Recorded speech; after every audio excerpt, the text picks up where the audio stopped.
Hare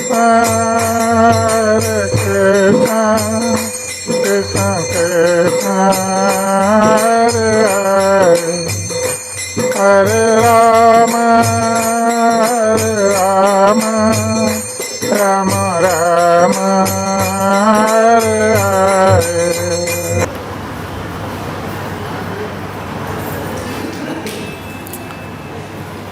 आज हम श्रीमद् भगवत गीता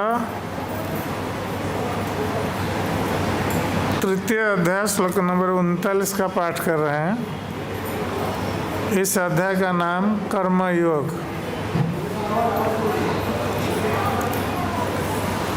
आवृतं ज्ञानं एतेन ज्ञानिनो नित्यवैरिणा कामरूपेण कौन्तेय दुष्पुरेण नलेन च आवृतं ज्ञानमेतेन ज्ञानिनो नित्यवैरिणा कामरूपेण कौन्तेय दुष्पुरेण नलेन च आवृतं ज्ञानमेतेन ज्ञानिनो नित्यवैरिणा कामरूपेण कौन्तेय दुष्पुरेण नलेन च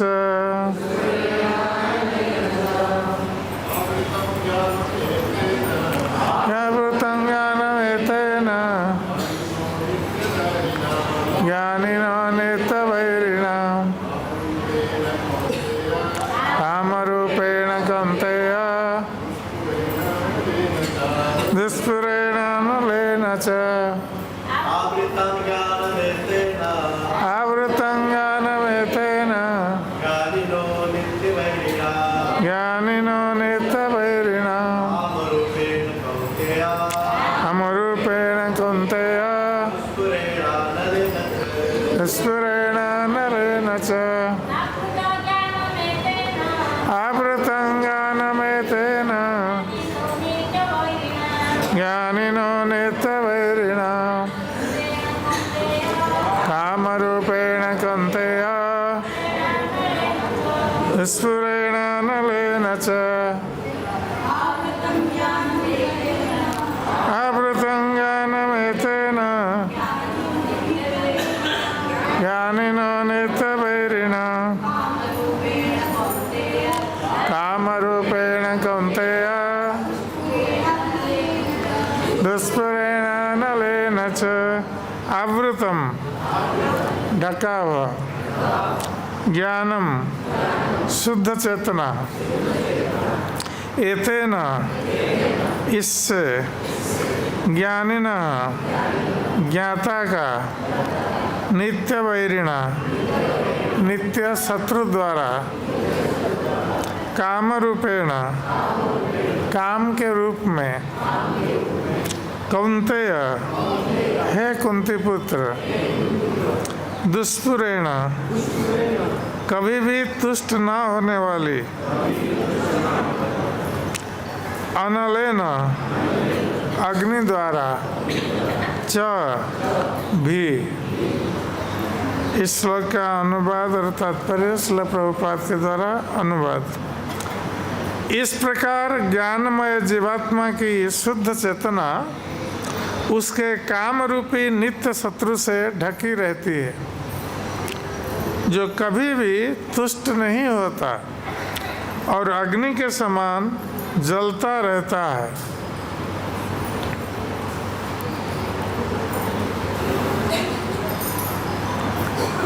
तात्पर्य मनुस्मृति में कहा गया है कि कितना भी विषय भोग क्यों न किया जाए, काम की तृप्ति नहीं होती। जिस प्रकार की निरंतर ईंधन डालने से अग्नि कभी नहीं बुझती। भौतिक जगत में समस्त कार्यकलापों का केंद्र बिंदु मैथुन या काम सुख है। अतः इस जगत को मैथुनागार या विषयी जीवन की हथकड़ियाँ कहा गया है। एक सामान्य बंदीगृह में अपराधियों को छड़ों के भीतर रखा जाता है। इसी प्रकार जो अपराधी भगवान के नियमों की अवज्ञा करते हैं वे मैथुन जीवन द्वारा बंदी बनाए जाते हैं। इंद्रिय तृप्ति के आधार पर भौतिक सभ्यता की प्रगति का अर्थ है इस जगत में जीवात्मा की बंधन अवधि को बढ़ाना है। अतः यह काम अज्ञान का प्रतीक है जिसके द्वारा जीवात्मा को इस संसार में रखा जाता है। इंद्रिय तृप्ति का भोग करते समय हो सकता है कि कुछ प्रसन्नता की अनुभूति हो, किंतु यह प्रसन्नता की अनुभूति ही इंद्रिय भोक्ता का चरम शत्रु है।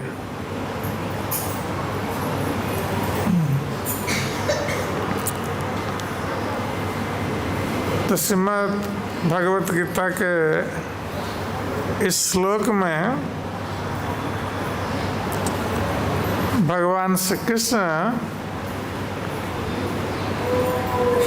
जीव के नित्य शत्रु या जो व्यक्ति के नित्य शत्रु के बारे में बता रहे हैं। क्योंकि इससे पहले अर्जुन ने प्रश्न पूछा था, एक महत्वपूर्ण प्रश्न पूछा था। अर्जुन ने भगवान कृष्ण से कहा था कि इस संसार में व्यक्ति जानता है कि पाप कर्म क्या है, और यह जानकर भी यद्यपि वो पाप कर्म करना नहीं भी चाहता हो, फिर भी वो बाध्य होकर करता है, पाप कर्म में लिप्त होता है। वो अपने को नियंत्रित नहीं कर पाता है। तो इसका कारण क्या है? तो भगवान श्री कृष्ण ने कहा था कि काम एष क्रोध एष रजोगुण समुद्भव।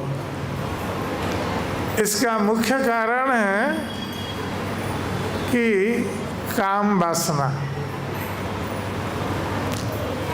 और काम वासना की अतृप्ति से क्रोध उत्पन्न होता है जो रजोगुण से उत्पन्न है। तो ये काम वासना रजोगुण से उत्पन्न है और क्रोध तो तमोगुण से उत्पन्न है। तो ये काम ही भौतिक संसार में जीव को बांध कर रखता है और भौतिक संसार का कष्ट भोग करने के लिए बाध्य करता है। इस काम वासना के कारण व्यक्ति इस भौतिक संसार में तरह तरह के इंद्रिय भोगों में लिप्त होता है और इस भौतिक संसार में बार बार जन्म ग्रहण करके संसार का दुख कष्ट भोग करने के लिए वो अपना मार्ग प्रशस्त करता है।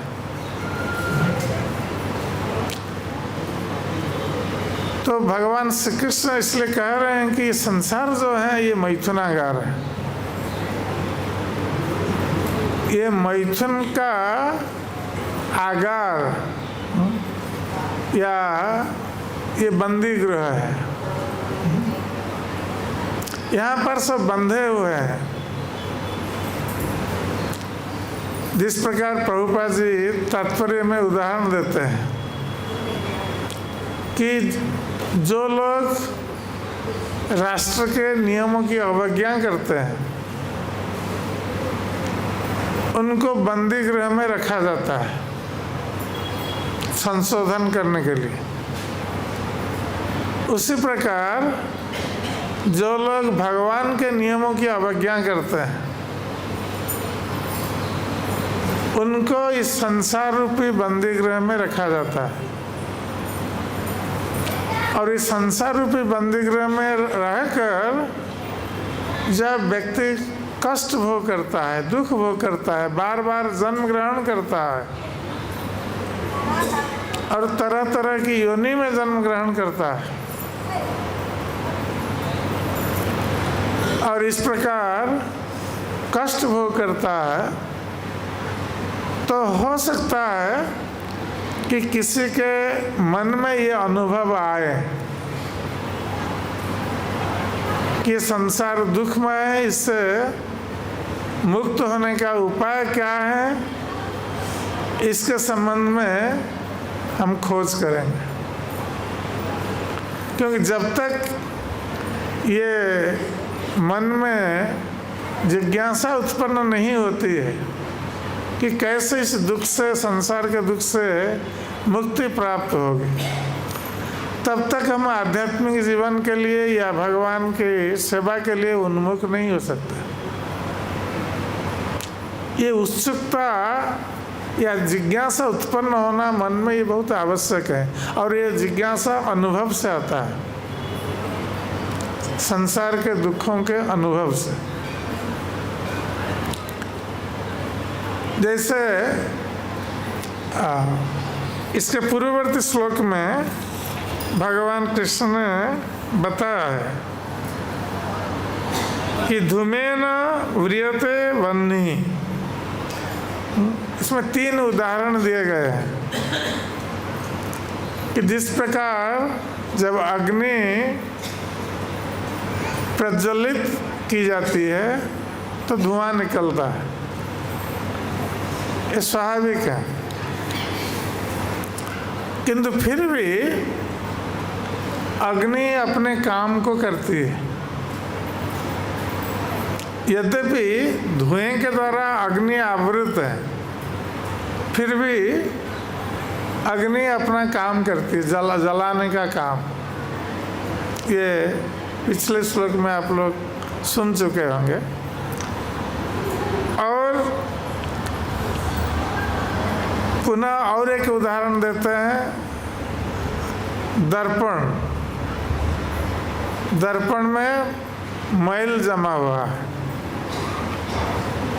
तो जिस दर्पण में मैल जमा हुआ है उस दर्पण में हम मुख नहीं देख सकते। अर्थात दर्पण को तो देख सकते हैं किंतु दर्पण का काम नहीं हो पाता। दर्पण से जो काम हम लेते हैं वो नहीं कर पाते। और तीसरा उदाहरण दिया है गर्भस्थ शिशु का, कि जिस प्रकार गर्भ में शिशु हैं और ये गर्भ के द्वारा आवृत है, गर्भ के द्वारा आवृत होने के कारण वो शिशु हलचल भी नहीं हो पाता है, हाथ पांव पसार नहीं पाता है, या अपनी इच्छा से काम नहीं कर पाता है। तो ये 3 प्रकार का जो उदाहरण दिया गया है, ये संसार में जो जीव हैं उनकी उपमा देने के लिए 3 प्रकार के उदाहरण यहाँ पर दी गई है।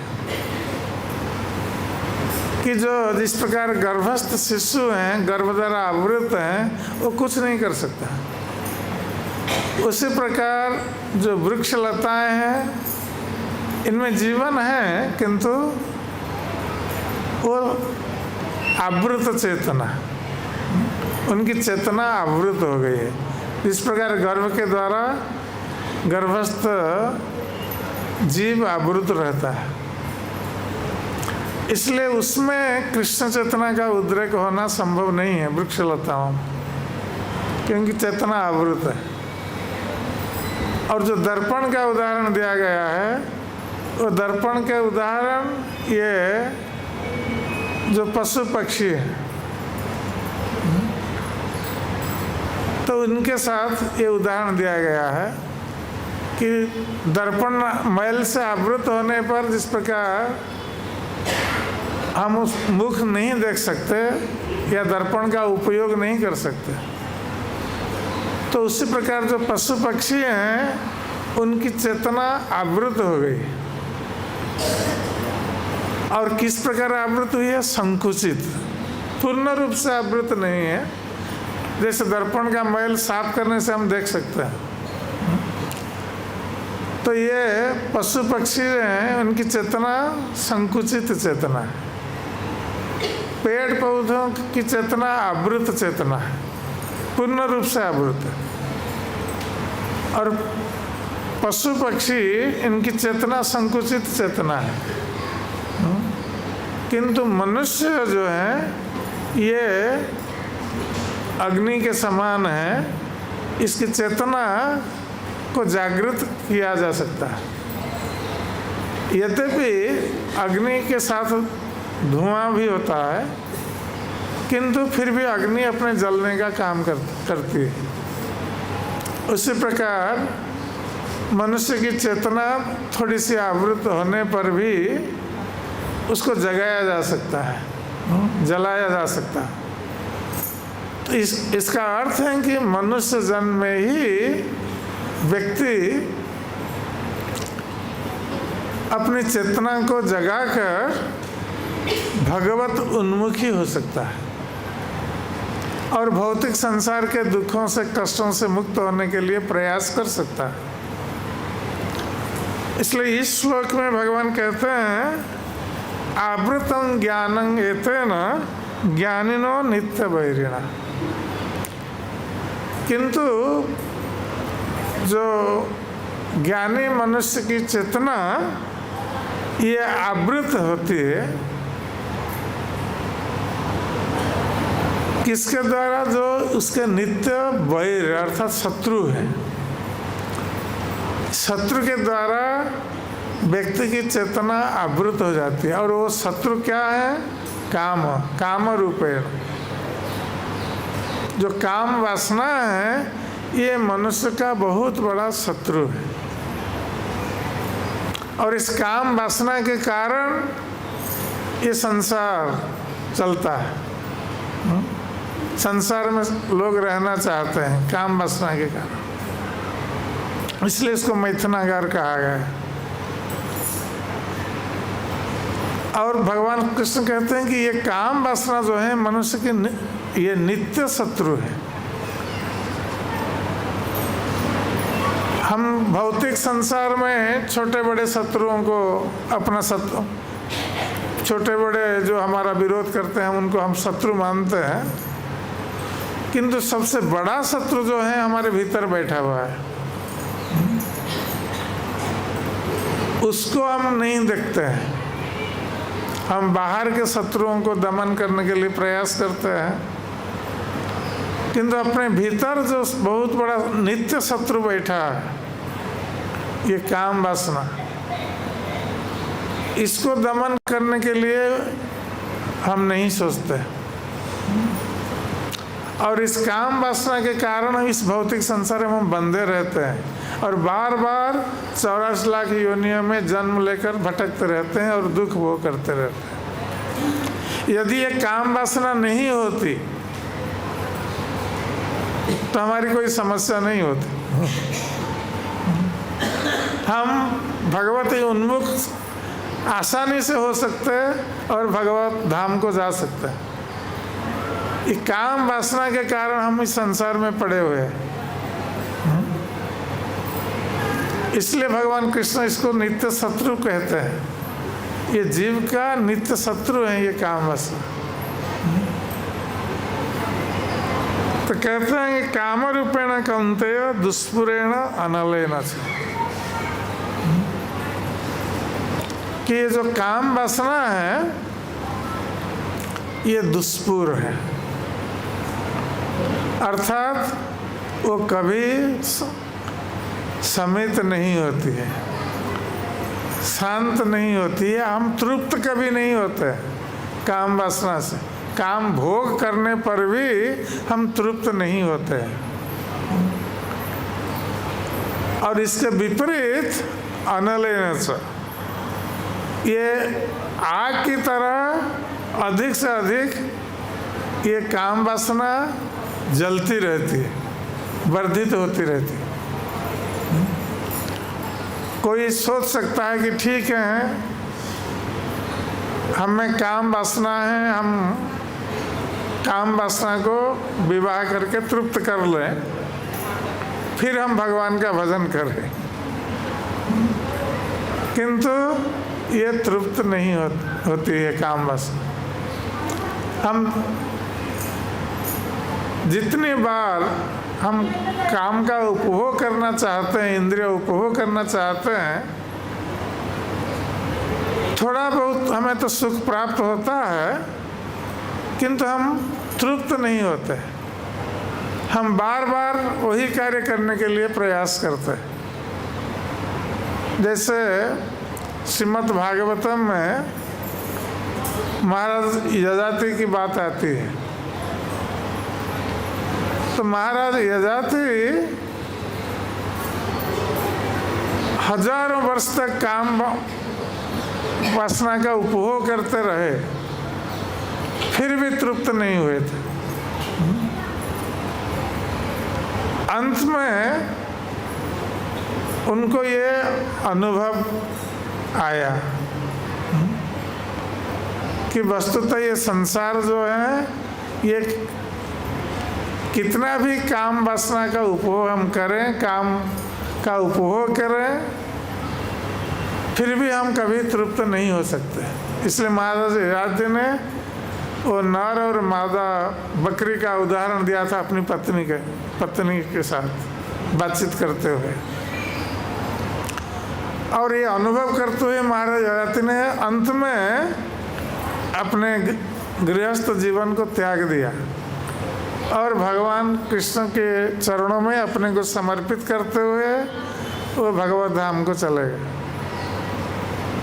तो ये जो काम वासना है, ये बताया गया है कि न जातु काम कामानं उपभोगेन साम्यति। जो कामी व्यक्ति हैं वो कितना भी प्रयास करें काम वासना को तृप्त करने के लिए, वो इंद्रिय उपभोग में लिप्त रहें, फिर भी ये काम वासना सम्मित नहीं होती है, तृप्त नहीं होती। जैसे उदाहरण दिया गया है, हविषा कृष्ण व्रत में, तो यदि कोई आग जलती है और उस आग में हम घी डालें, तो उसमें घी डालने पर वो आग नहीं बुझेगी। इसलिए कहा गया कि भूय एव अभिवर्तते, ये आग और अधिक जलने लगेगी घी डालने पर। तो उसी प्रकार जो काम वासना का उपभोग करना चाहता है, ये आग में घी डालने का काम करता है, जिससे काम वासना तो तृप्त नहीं होती है, वरन वर्धित होती है।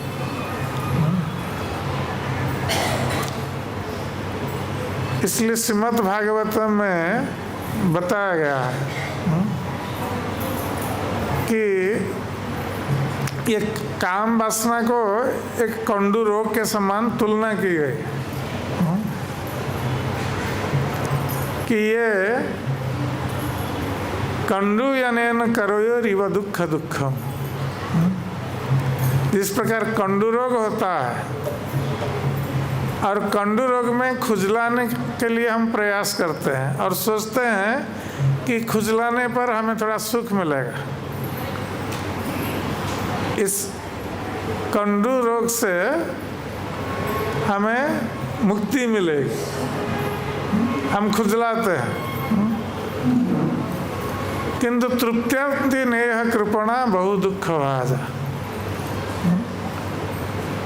तो यदि हम कंडू रोग को ठीक करने के लिए हम खुजलाते हैं थोड़े समय के लिए हमें थोड़ा अच्छा लगता है, किंतु खुजलाने के फल स्वरूप उस स्थान पर घाव हो जाता है और कभी कभी रक्त भी निकलता है।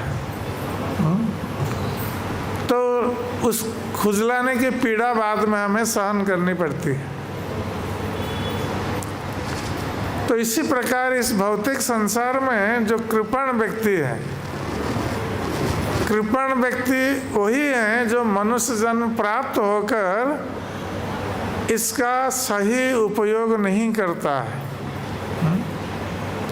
उसको कृपण माना गया है। ऐसे तो कृपण उस व्यक्ति को कहा जाता है कि जिसके पास धन है किंतु वो धन का सही उपयोग नहीं करता, किंतु वास्तविक कृपण व्यक्ति वो है जो इस जगत से भगवान कृष्ण को जाने बिना इस जगह से चला जाता है, अर्थात मृत्यु को प्राप्त हो जाता है, तो वो व्यक्ति कृपण कहा गया है। तो ऐसे कृपण व्यक्ति तृप्यन्ते नेह कृपणा, कि कृपण व्यक्ति कभी भी तृप्त नहीं होता, कितना भी धन प्राप्त करें वो कभी तृप्त नहीं होता है। उसी प्रकार भौतिक संसार में कोई कितना भी इंद्रिय भोग करे काम वासना को परितृप्त करने के लिए, फिर भी वो तृप्त नहीं होता है। ये साधारण बात है कि कोई कितना भी चाहे वो तृप्त नहीं हो सकता, काम वासना को भोग करके वो तृप्त नहीं हो सकता। इसलिए कहा गया कि कंडुतिवत मनसिजं विषहेत धीरा,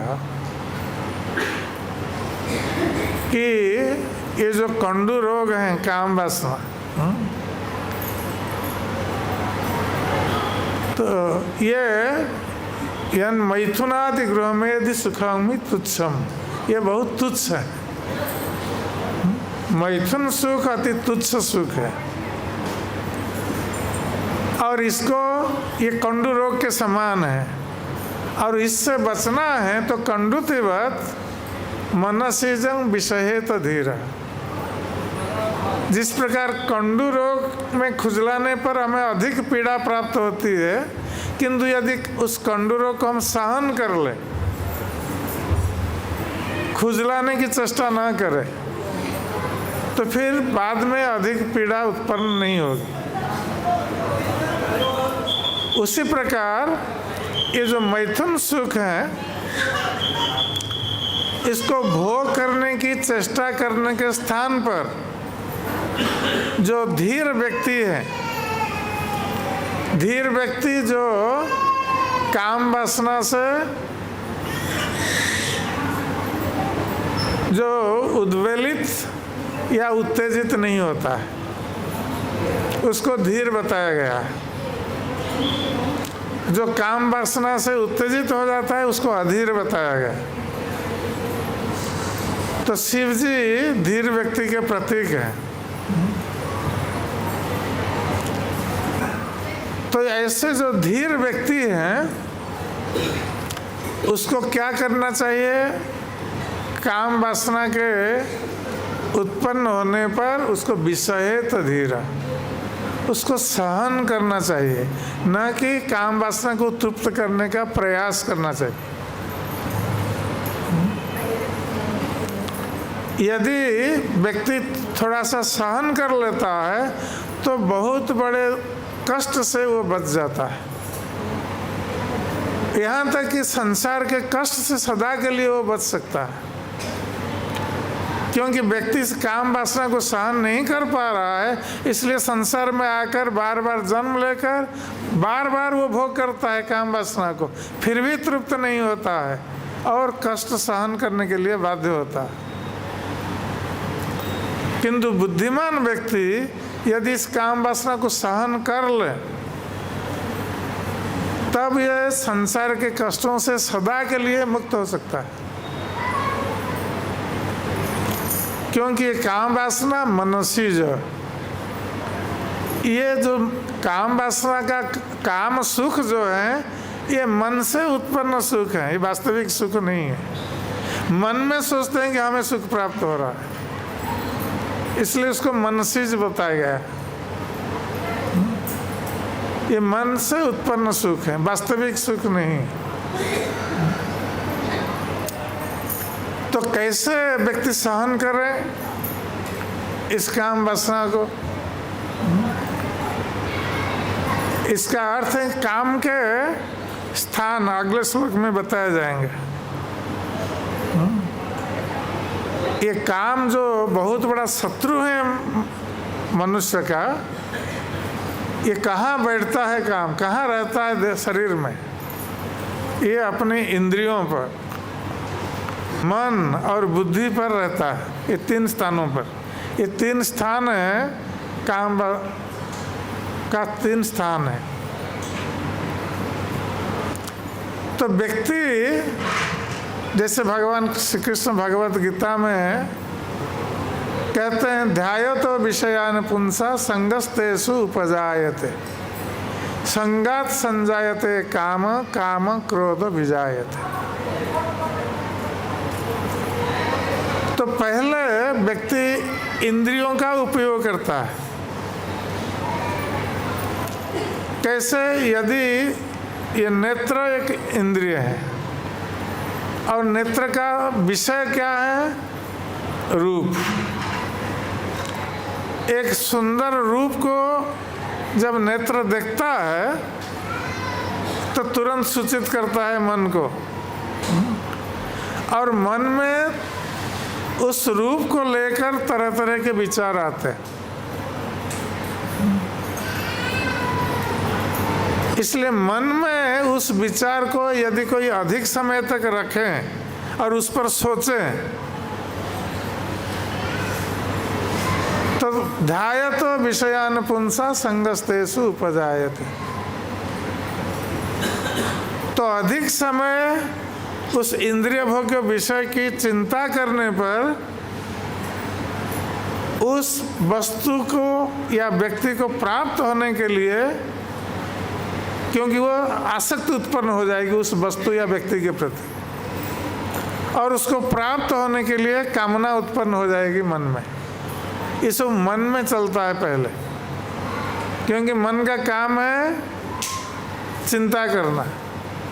सर्वप्रथम मन चिंता करता है, फिर कामना करता है,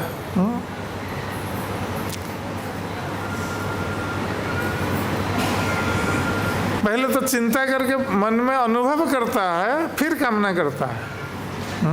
ये 3 काम, चिंता करना, अनुभव करना और कामना करना, ये मन में चलता है पहले। व्यक्ति जब तक अपनी इंद्रियों को काम में नहीं लगाता है, पहले मन में ये सब चलता है। और मन जब मन ही मन वो सुख भोग करना चाहता है चिंता करके कि ये वस्तु या व्यक्ति मुझे प्राप्त हो जाए, मुझे कितना सुख मिलेगा, ये मन ही मन वो चिंता करता है, सुख की कामना करता है, पुनः उस वस्तु या व्यक्ति को प्राप्त होने के लिए इच्छा करता है। जब इच्छा करता है उसका प्रयास आरंभ हो जाता है, फिर वो बुद्धि को लगाता है उस व्यक्ति या वस्तु को प्राप्त होने के लिए, और उसको प्राप्त होकर इंद्रियों का उपयोग करता है भोग करने के लिए। तो ये सब मन में सबसे पहले आरंभ होता है। और भगवान श्री कृष्ण इसलिए ये बता रहे हैं कि ये क्रम कैसा है, कि इंद्रिय भोग की कामना कहाँ से शुरू होती है? ये मन से, ध्यान से, पहले ध्यान से, इंद्रिय भोग्य विषय का ध्यान, फिर उसके प्रति आसक्ति, उसके बाद फिर कामना। तो यदि व्यक्ति इसको नियंत्रण करना चाहता है, इंद्रिय भोग की कामना को, तो उसको पहले जब मन में चिंता होती है उसी समय वहीं उसको रोक देना है। मन में चिंता होते समय अधिक समय हम उस व्यक्ति या वस्तु के बारे में ना सोचें। तो हम कैसे मन को रोकेंगे? हम अजामिल के क्षेत्र में देखते हैं कि अजामिल ने दृश्य देखा वन में और घर में आकर सोचने लगा और सोचते सोचते आसक्त हो गया। फिर वो इसने इच्छा की उस स्त्री को प्राप्त होने के लिए, वो अपने को रोक नहीं पाया। यद्यपि वो बहुत विद्वान ब्राह्मण था, शास्त्रों का ज्ञान था उसे, किंतु फिर भी वो रोक नहीं पाया अपने मन को। क्योंकि भगवान श्री कृष्ण ये भी कहते हैं, बलवान इंद्रिय ग्राम विद्वांस अपि कर्षति। ये इंद्रियां इतनी प्रबल हैं और इंद्रियों का मुख्य है मन। तो इंद्रियां इतनी प्रबल हैं कि विद्वान व्यक्ति के मन को भी भ्रमित कर सकती है। विद्वान व्यक्ति भी विचलित हो सकता है और अपने को रोक नहीं सकता। तो अजामिल के क्षेत्र में वही हुआ कि अजामिल अपने को रोक नहीं पाया। और भगवान श्री कृष्ण भी कहते हैं कि दैवी है सा गुणमयी मम माया दुरत्यया मांग एव यो प्रपद्यन्ते माया मेतं तरन्ति। तो भगवान श्री कृष्ण कहते हैं कि मेरी जो माया शक्ति है, ये गुणमयी माया शक्ति, इसको अतिक्रम करना बहुत कठिन है। और कौन व्यक्ति इसको अतिक्रम कर सकता है? मांग एव यो प्रपद्यन्ते माया मेतं तरन्ति। तो भगवान श्री कृष्ण कहते हैं कि जो व्यक्ति मेरी शरण में आता है वही व्यक्ति मेरी माया शक्ति का अतिक्रमण कर सकता है, अन्यथा नहीं। अपने प्रयास से कोई माया शक्ति का अतिक्रमण नहीं कर सकता। अजामिल ने प्रयास किया किंतु वो सफल नहीं हुआ। तो अपने प्रयास से हम सफल नहीं हो सकते, माया से बच नहीं सकते, या इंद्रिय भोग की कामना से बच नहीं सकते। इसलिए भगवान कृष्ण की शरण में जाना आवश्यक है। यही भगवान कृष्ण बताते हैं, मांग एव यो प्रपद्यन्ते माया मेतं तरन्ति। तो भगवान कृष्ण की शरण में जाने पर भगवान श्री कृष्ण हमें सुरक्षा दे सकते हैं। तो शरण में जाने का अर्थ क्या है कि जब कभी भी कोई भोग वस्तु की चिंता मन में आती है तो उस चिंता से अपने मन को हम कैसे हटाएंगे? उस समय हमें भगवान कृष्ण का स्मरण करना है,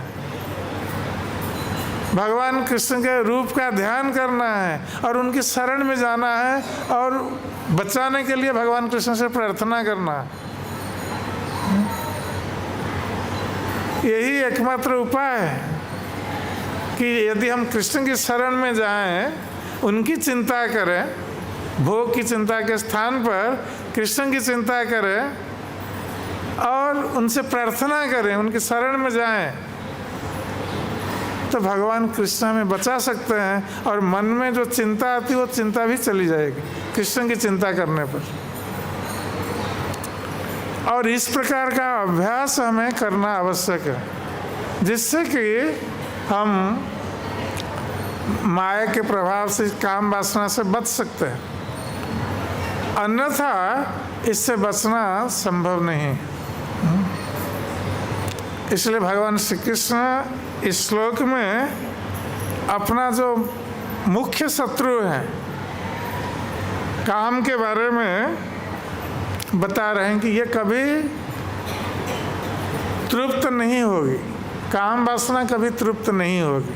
हम कितना भी प्रयास करें, हम कई जन्मों से ये प्रयास करते आ रहे हैं, इंद्रिय भोग हम कई जन्मों से कर रहे हैं, मैथुन हम कई जन्मों से करते आ रहे हैं, हर जोनी में, फिर भी हम तृप्त नहीं हुए। क्या और एक जन्म करने पर हम तृप्त हो जाएंगे? कभी नहीं, ये संभव ही नहीं है। हम लाख जन्म लेने पर भी हम तृप्त नहीं होंगे। इसलिए बुद्धिमान व्यक्ति का काम है कि वो कृष्ण की शरण में जाए और कृष्ण की चिंता करे, भगवान कृष्ण का ही नाम ले। हरे कृष्ण कृष्ण कृष्ण हरे हरे, हरे राम राम राम हरे हरे। तो भगवान श्री कृष्ण ही हमें बचा सकते हैं, और यही वस्तुतः काम वासना से मुक्त होने का उपाय है। हरे कृष्ण।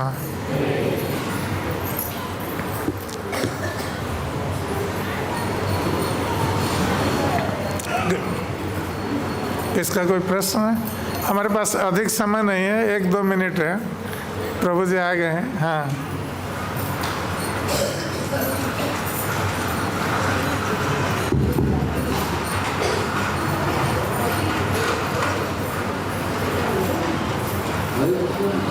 हाँ, हमारे काम के जैसा आपने कहा कि कई जन्मों से करते आ रहे हैं और पिछले जन्म की बातों को भूल जाते हैं। वही तो माया है ना। याद रखते हैं इसके बारे में, लेकिन मनुष्य भूल जाता है। ये याद रखना बहुत मुश्किल है। किंतु ये ज्ञान के द्वारा हम इस पर विचार कर सकते हैं कि हम हर जन्म में यही काम कर रहे हैं। मनुष्य, पशु, पक्षी, हर योनि में ये मैथुन का काम कर रहे हैं, फिर भी हम तृप्त नहीं हुए हैं। और एक जन्म हम ये काम करेंगे, क्या तृप्त हो जाएंगे? नहीं होंगे। और पुनः फिर जन्म लेने की व्यवस्था कर रहे हैं इसके द्वारा। इससे अच्छा है कि इस मनुष्य जन्म में, एक जन्म में हम इससे निकल जाएं, ये शत्रु से बच जाए कृष्ण की शरण में जाकर। यही एकमात्र उपाय है। आपका वक्त बिल्कुल सत्य है महाराज है कि हमको कृष्ण की शरण में होना चाहिए। कृष्ण की शरण का मकसद है कि हमको हर पल जो है भगवान की सेवा में रहना है बस। तो उससे क्या है कि हमको ये प्रैक्टिस हो जाती है कि हमारा ध्यान जो है वो काम वासना की तरफ बिल्कुल नहीं होना चाहिए, नहीं रहेगा। आप कृष्ण की सेवा में लगे रहेंगे तो उधर मन जाएगा ही नहीं। हमको जो है वही ध्यान देना है जहाँ भगवान की सेवा के बारे में कोई चर्चा हो रही हो या कोई साहित्य हो, और दूसरी 24 घंटे स्मर्तव्य सततं विष्णु विस्मर्तव्य न जातु चित। भगवान के संबंधित चीजें नहीं है, उसके ऊपर हमें ध्यान नहीं देना और किसी से कंट्रोल कर सकते हैं। हरे कृष्ण।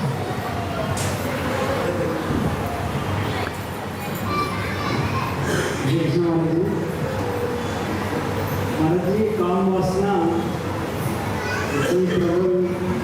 भगवान जी ने स्वयं फरमाया, आपने फरमाया, लेकिन हमारे 98% लोग आप थोड़ा छोड़ के बोलिए, तो माइक को थोड़ा हटा के बोलिए। हाँ, इसके बारे में जान ही नहीं रखते हैं कि कैसे क्या होगा, उनका क्या होगा, क्या विवाह से पहले भी ऐसी क्लासेस लगाई जाए जिससे कोई जानकारी दी जाए। इसलिए हमारे जो 4 आश्रम की व्यवस्था है, ब्रह्मचर्य आश्रम, गृहस्थ आश्रम, वानप्रस्थ आश्रम और संन्यास आश्रम। ब्रह्मचर्य आश्रम में ये शिक्षा दी जाती है। उसके बाद व्यक्ति ये चयन करेगा कि वो गृहस्थ आश्रम में जाए या डायरेक्ट संन्यास ले। किंतु ब्रह्मचर्य आश्रम में ये शिक्षा दी जाती है, शास्त्रों की शिक्षा। हरे कृष्ण। जय ग्रंथ श्रीमद् भगवद गीता की जय। श्रील प्रभुपाद जी महाराज की जय। गौर भक्त वृंद की निताय गौर प्रेमानंदे। हरि हरि बोल।